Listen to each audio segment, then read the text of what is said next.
네 번째 환상이에요. 여름 과일 한 강주리를 이제 보여주셨죠. 그 여름 과일이란 잘 익은 과일을 의미하는 겁니다. 주로 이제 무화과나 올리브 열매들이 많이 있죠. 대체로 9월에서 10월 정도에 추수를 하고요. 그 사이에 장막절이라는 절기가 있습니다. 그 잘 익은 과일은 오래 보관할 수 없기 때문에 금방 먹어야 하죠. 그와 같이 이스라엘의 심판이 금방 다가올 것이다 하는 것을 이제 상징적으로 보여주시는 겁니다. 이 여름 과일이라는 단어가 콰이츠라는 단어입니다. 근데 이렇게 되어 있어요. 여름 과일을 보여주시고 내 백성 이스라엘의 끝이 이르렀으니 이렇게 되어 있죠. 이 끝이라는 단어가 케이츠라는 단어입니다. 이걸 우리가 언어 유희라고 그러는데요. 콰이츠를 보여주시고 케이츠가 다가왔다 이제 이렇게 말씀하신 거죠. 여름 과일은 금방 먹어 없애야 되듯이 이스라엘의 심판이 이제 곧 다가왔다 하는 말씀입니다. 이 과일이라는 것은 기쁨을 주죠. 추수라는 것 자체가 기쁜 거죠. 그동안 수고하고 노력했던 모든 것을 거둬들이는 거 아닙니까? 그런데 그 추수할 때에 기쁨의 이 기쁨이 그 추수의 기쁨이 변하여 슬픔이 될 것이다 하는 거죠. 그동안 내가 수고하고 노력해서 드디어 적금을 탔다거나 드디어 집을 장만했다거나 드디어 자동차를 샀다거나 드디어 뭔가 결과물을 이루어서 그것이 기뻐야 하는데 그 기쁨이 변하여 슬픔이 될 것이다. 3절에 궁전의 노래가 애곡으로 변할 것이며 그렇게 되어 있죠. 10절에도 보면 너희 절기를 애통으로 너희 모든 노래를 애곡으로 변하게 한다. 그래서 궁전의 노래 이렇게 되어 있잖아요. 여기서 궁전이라는 것은 왕이 사는 궁전을 말하는 게 아니고 성전을 말하는 겁니다. 성전의 노래 그런 말이에요. 성전의 노래는 뭐겠어요? 찬송 소리를 말하는 거죠. 추수하고 장막절이라는 절기를 지키면서 하나님 앞에 찬양하고 하는 그 찬양, 그 찬송 소리가 애곡으로 변할 것이다 하는 거죠. 슬픈 탄식으로 변할 것이다. 그러니까 왜 하필 이 찬송일까? 왜 하필 성전의 노래일까? 그 이스라엘의 심판받는 이유를 지금 아모스는 크게 두 가지로 이야기를 하고 있죠. 종교적으로는 형식주의에 빠진 이 종교에 부패한 종교. 그다음에 사회적으로는 부조리와 비리가 만연한 사회. 이 두 가지를 말하는 거거든요. 근데 이 두 가지가 분리되어 있는 게 아니고 결합되어 있는 거죠. 가난한 자의 옷을 전당 잡아서 성전에 와가지고 하나님께 감사 제사를 드리고 그 가난한 자의 전당 잡은 옷을 음식 바지로 깔아놓고 거기서 음식을 먹는 이 모습 속에 다 들어있는 거예요. 아니 하나님 앞에 나와서 가난한 자를 도와주기는커녕 가난한 자의 옷을 전당 잡아가지고 원래 저녁이 되면 돌려주라고 되어 있는데 그 옷으로 하나님 앞에 감사 제사를 드리고 음식을 먹어요. 그러니까 하나님 앞에서도 하나님 앞에 안 나오는 게 아니잖아요. 하나님 앞에 나오기는 나와. 그런데 하나님의 법에서 멀죠. 형식주의에 빠진 종교. 그 가난한 자의 옷을 빼앗아오는 부패하고 타락한 사회. 그 너희는 심판받을 수밖에 없다는 거죠. 신앙과 삶이요 분리되어 있는 것이 아니죠. 신앙이 제대로이면 삶도 제대로 사는 거예요. 신앙이 엉망이면 삶도 엉망인 거죠. 삶이 엉망인데 신앙이 좋다 이거는 착각인 거죠. 분리되어 있지가 않은 거예요. 그러니까 우리가 기도는 많이 했어요. 근데 집에 가서는 엉망이야. 집을 돌아보지도 않습니다. 집안일도 안 합니다. 가족과의 관계가 안 좋습니다. 그 기도가 무슨 의미가 있냐. 교회의 봉사는 열심히 해요. 그런데 사회에 나가서는 인간관계가 엉망이야. 모든 사람과 다투고 갈등하고 그 분리되면 안 되는 거죠. 우리는 부족해요. 부족함이 있기 때문에 가정에서나 사회에서나 실수하고 부족함이 드러날 때가 있죠. 그러니까 우리가 예수님 믿는 거죠. 그러나 우리가 예수님을 구주로 믿었으면 우리의 부족함이 여전히 존재하지만 그럼에도 불구하고 넘어서는 안 되는 경계가 있죠. 화날 때가 있어요. 화가 나지만 넘어서는 안 되는 경계가 있죠. 누군가가 미워졌어요. 미움이 생겼지만 넘어서는 안 되는 경계가 있죠. 우리가 부족하지만 넘어서는 안 되는 경계가 있는 거예요. 그런데 우리는 부족하니까 부족하다는 것을 나의 삶이 엉망인 것을 합리화시키는 도구로 쓰면 안 되는 거예요. 우리는 하나님을 믿기 때문에 넘어서는 안 되는 경계, 그 경계를 지키며 하나님 앞에 살아야 되는 거예요. 이스라엘 백성들, 특히 하나님의 백성들은 주기적으로 절기를 지켰어요. 이 주기가 있어요. 하루는 기본적으로 상번제를 드리잖아요. 아침 저녁으로 상번제를 드리잖아요. 그런데 이제 일주일 단위로는 안식일이 있죠. 일주일이 계속 반복되면 안식일이 있죠. 한 달 단위로는 올삭이라는 것이 있죠. 그래서 한 달이 반복되면 이제 올삭을, 1년 단위로는 이제 무교절이라든가 칠칠절이라든가 초막절이라든가 하는 1년 단위로 돌아가는 절기가 있죠. 그게 무슨 말이냐면 주기적으로 하나님 앞에 나와서 자기 자신을 돌아보고 하나님께 감사하라, 그런 의미거든요.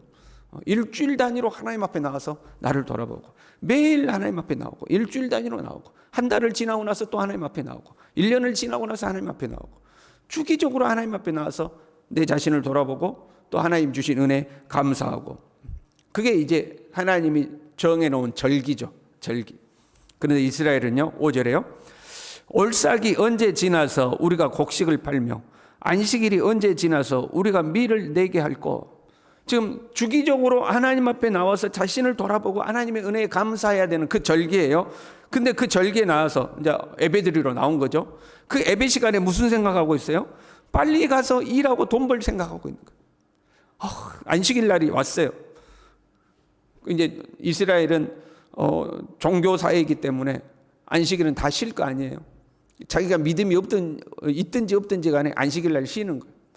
그러니까 안식일 날 하나님 앞에 예배드리고 나서 안식일이 빨리 지나야 그 장에 가서 물건도 팔고 돈도 벌고 할 텐데 안식일 좀 빨리 지났으면 좋겠다, 그 생각하고 있는 거예요. 돈이 벌고 싶어서 안 달란 거죠. 지금도 성도들이, 그런 성도들이 있어요. 예배 빨리 끝나고 일하러 가야 되고, 예배 빨리 끝내고 놀러 가야 되고, 예배 빨리 끝나고 운동하러 가야 되고, 예배 빨리 끝내고 내 취미생활하러 가야 되고, 그 예배를 빨리 끝내야 되는 거죠. 근데 그날따라 설교가 기네. 여러분, 예배 1시간은 누가 정한 거예요? 성경에가 정해진 거 아니잖아요. 그날따라 설교가 길고 예배가 길으면 빨리 끝나야 되는데, 빨리 끝나고 일하러 가야 되는데, 뭐 설교 좀 짧게 하지, 뭐 그 말이구만, 뭐 저걸 길게 하나. 빨리 끝나고 놀러 가야 되는데, 지금 예배 시간에 나와서 그 생각하고 있다는 거예요. 하나님 앞에 나와서 빨리 끝나고 나서 돈 벌어야 되는데 그 생각하고 있는 거죠. 하나님 앞에 나와서 예배를 드리면 여러분, 말씀의 귀를 기울이고 은혜를 받고, 내가 하나님 앞에 잘못했구나, 내 삶을 바꾸고 결단하고 그래야 되는 거 아니에요? 근데 이들은 예배 시간에 나와서 예배가 빨리 끝나서 돈 벌 생각을 하고, 그 다음에 무슨 생각하고 있냐면 온갖 그 돈을 버는 온갖 불의한 방법을 구상하고 있어요. 에바를 작게 하고 세계를 크게 하여 거짓 저울로 속이며. 에바를 작게 한다는 것은 상인들이 물건을 팔 때 양을 측정하는 도구인 거죠. 만약에 1kg다. 그럼 정확하게 1kg가 아니고 한 900g 정도밖에 안 되게 만들어 놓은 거예요. 누군가 나한테 쌀 1kg 주세요 그러면 1kg 달아서 주긴 줬는데 이게 900g밖에 안 되는 거죠. 에바를 작게 하고, 세계를 크게 하는 것은 은을 재는 단위예요. 내가 쌀 1kg를 줬으면 저기서 은 50g을 준다고 가정해봐요. 근데 실제로는 50g을 달아서 받았는데 실제로는 60g인 거죠. 줄 때는 작게 재서 주고, 받을 때는 내가 더 많이 받도록 그걸 속이자, 그 구상하고 있는 거예요. 언제요?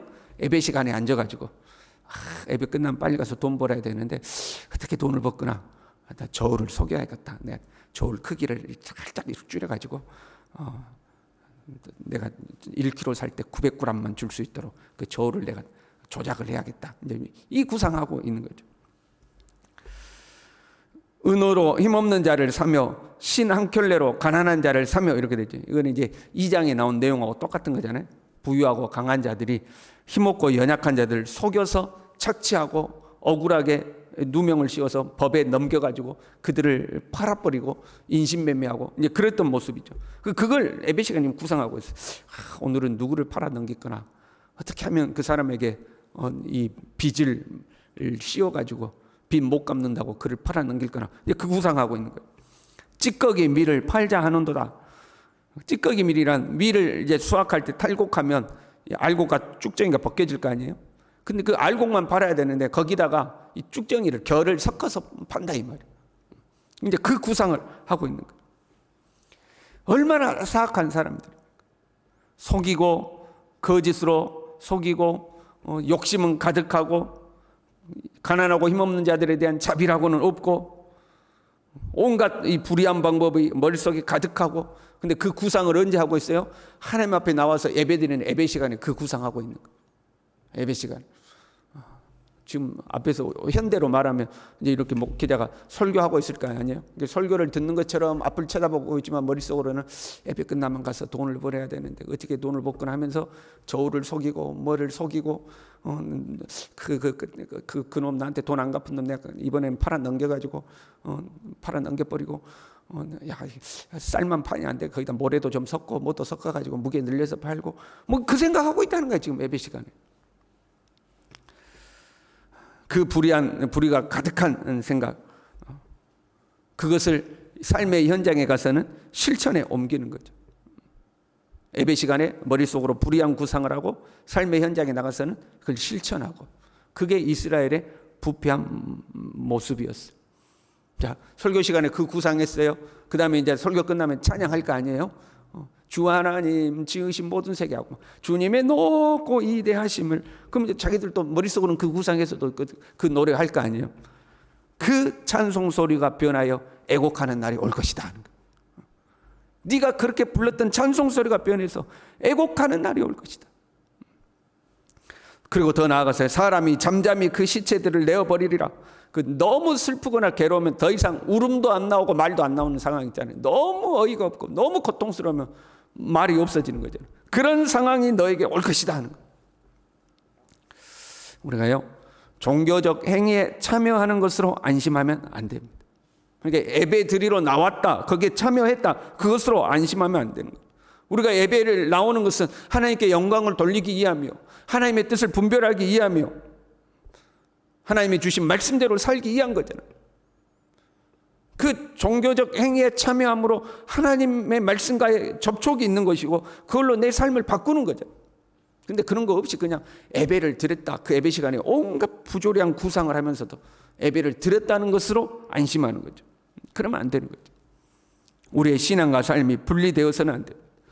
우리는 부족해요. 그러니까 하나님 앞에 나오는 거예요. 하나님 앞에 나와서 예배드리고 찬양하고 기도하면서 힘을 공급받고 그 힘으로 세상 속으로 다시 교회 밖으로 나가서 하나님의 말씀대로 사는 거고. 근데 또 우리는 부족해서 살다 보니까 잘 안 돼요. 그러면 또 하나님 앞에 나와서 하나님의 은혜와 도움을 구하고 그렇게 우리가 살아가는 거잖아요. 부족함은 있어도 불의하거나 악독해서는 안 되는 거예요. 넘어서는 안 될 경계가 있는 거예요. 우리가 아무리 부족해도 넘어서는 안 될 경계가 있는 거죠. 저와 여러분이 하나님 앞에 서 있는 줄로 믿습니다. 우리가 하나님 앞에 서 있음을 믿고 믿음의 길을 바로 걸고 신앙생활을 똑바로 하고 부족해도 그래도 하나님의 사람답게 그렇게 살아가는 저와 여러분 될 수 있기를 바랍니다. 기도하겠습니다.